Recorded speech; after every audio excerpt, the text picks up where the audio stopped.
দুইটা ভেক্টর লম্ব হলে অঙ্কগুলো কিভাবে করতে হয় এটা একটা এক্সাম্পল। তোমরা এরকম অঙ্ক এইচএসসিতে একদম করে করে একদম মানে ছালাপালা করে ফেলার কথা, তো তারপরে হচ্ছে দেখানো আর কি একটা টাইপ হিসেবে। আচ্ছা, তো এগুলো কিভাবে করে তোমরা আশা করি জানো, তারপরে হচ্ছে একটু রিভিশন দাও। a ডট বি সমান হচ্ছে A B cos theta. Okay fine. এবার হচ্ছে তাহলে আমাকে কি বের করতে বলছে? আমাকে বের করতে বলছে এই এ ভেক্টর বি ভেক্টরের যদি পরস্পর লম্ব হয় তাহলে এর মান। তো আমরা জানি, এই সূত্র আমরা পড়ছি।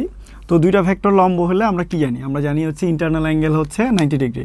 তার মানে হচ্ছে এরকম একটা ভেক্টর, এরকম একটা। Get your best tutor in a smart way. Download Baidu Academy app. Vector যদি লম্বালম্বি থাকে তখনই লম্বালম্বি থাকে যখন এদের মধ্যবর্তী কোণ 90 ডিগ্রি হয়।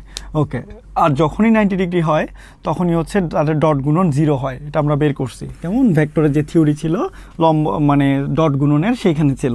তাহলে তার মানে হচ্ছে কি, যেহেতু লম্ব হয় বলে দিছে, তার মানে এটা হচ্ছে 0।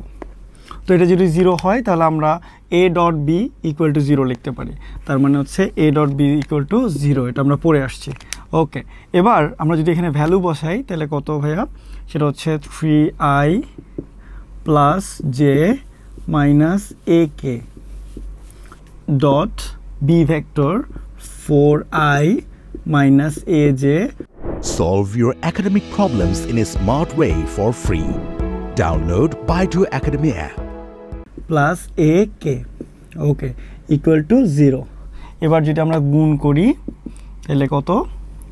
3 4, এখানে হচ্ছে 12, তারপর হচ্ছে জে যদি করি মাইনাস 1 মাইনাস অ্যাকচুয়ালি এ 1 আর এ, আর এটা হচ্ছে মাইনাস প্লাস এ স্কোয়ার, তাহলে হচ্ছে minus A square equal to 0।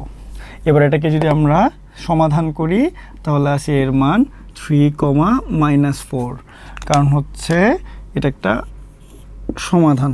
ওকে, তো হচ্ছে এইখান থেকে আমরা পাইলাম যে এর মান 3,-4। এটা খুব সিম্পল একটা ম্যাথ, তো এগুলো একটু দেখে যেতে হবে।